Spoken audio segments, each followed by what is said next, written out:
All right, I want to show you how to make one of my favorite dips. It's hummus. Take a look. Look at that beautiful plate of hummus. Now, there's hummus on the bottom.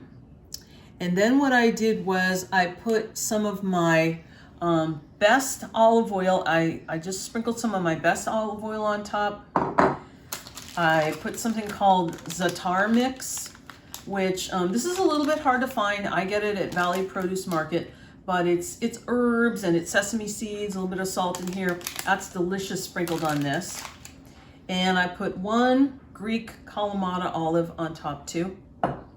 Now, you don't need any of this stuff. All you need is the hummus. And it's been in the fridge for a couple of hours, so it's really gotten to really develop. So I'm gonna take a pita chip and go in and see how this beautiful thing tastes. Oh boy, I love hummus. Here we go. Let's give it a try.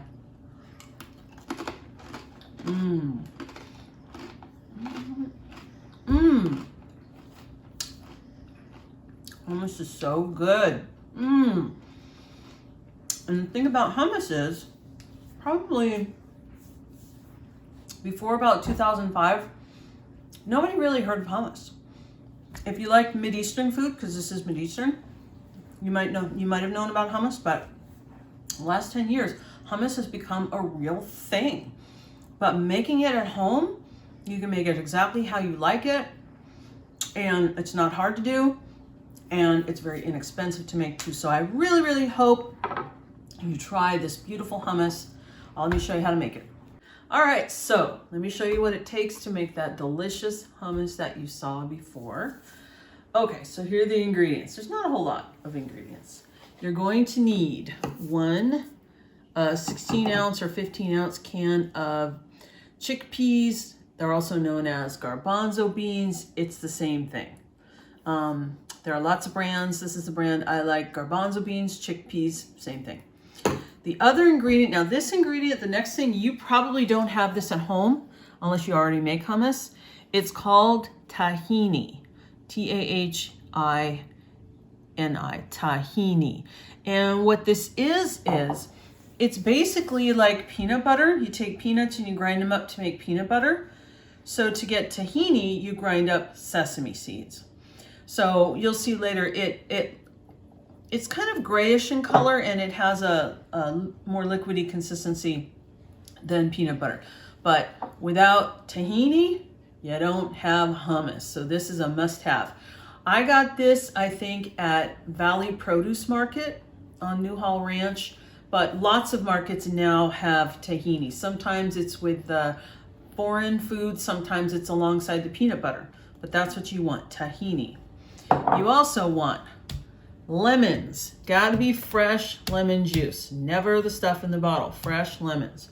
You're also gonna need fresh garlic. Now, unfortunately, I cannot use this, but I'm showing it to you anyway, because hummus does typically have garlic in it. Because hummus my husband's stomach is very sensitive to garlic. But it's great. And by the way, never use the garlic that's pre-chopped in the little jars that they sell. Forget it. That stuff is awful. Always use the fresh. As far as spices, you're going to need cumin, ground cumin. I like to put a little smoked paprika in there as well. Olive oil.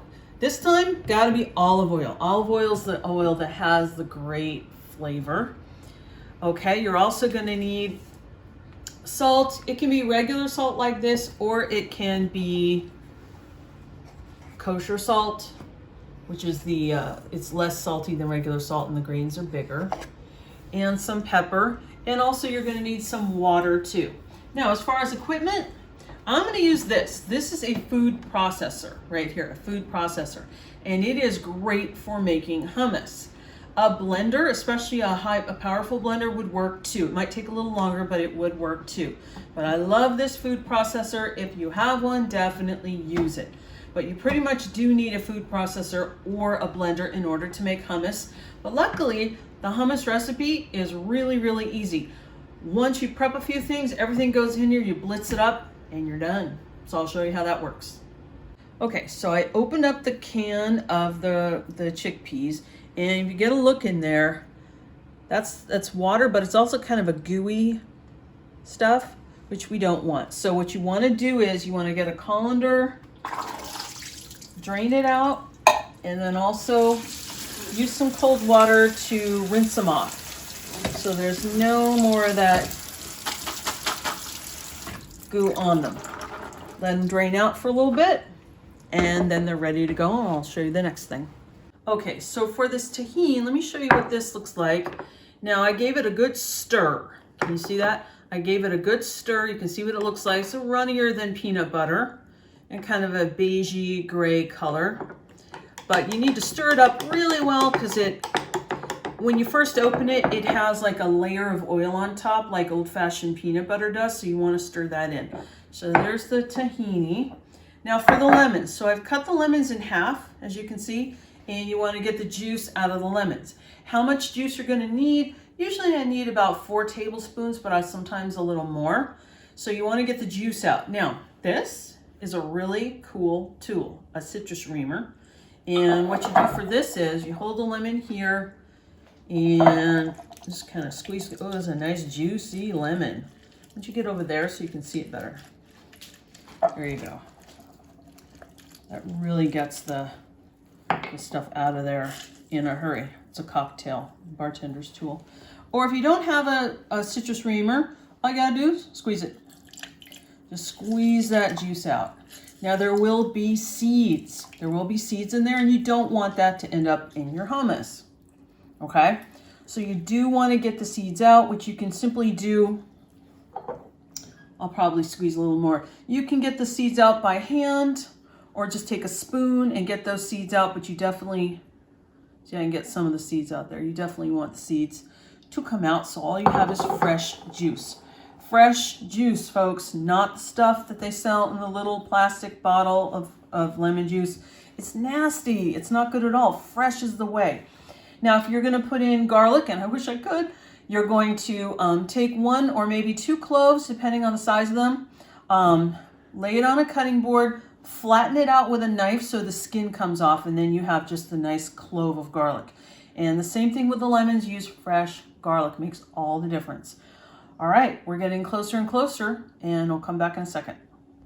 Okay, so all of the ingredients are here. The chickpeas, the tahini, lemon juice, garlic, except the garlic's not really there, cumin, olive oil, salt, and water. And all of those quantities are on the recipe, so consult that.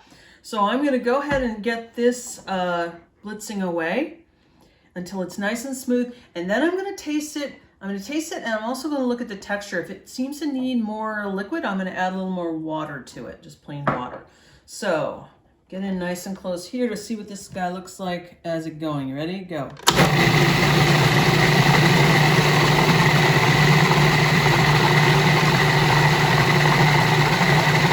right, I'll come back later. All right, so that's the texture you're looking for. Smooth and creamy, not too thick, but not too liquidy either.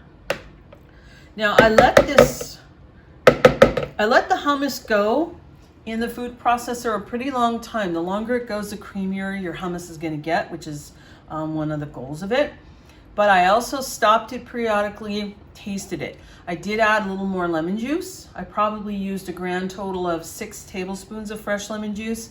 I added a little bit more water. I probably added total about 3 tablespoons of water, and I added a little bit more smoked paprika to it.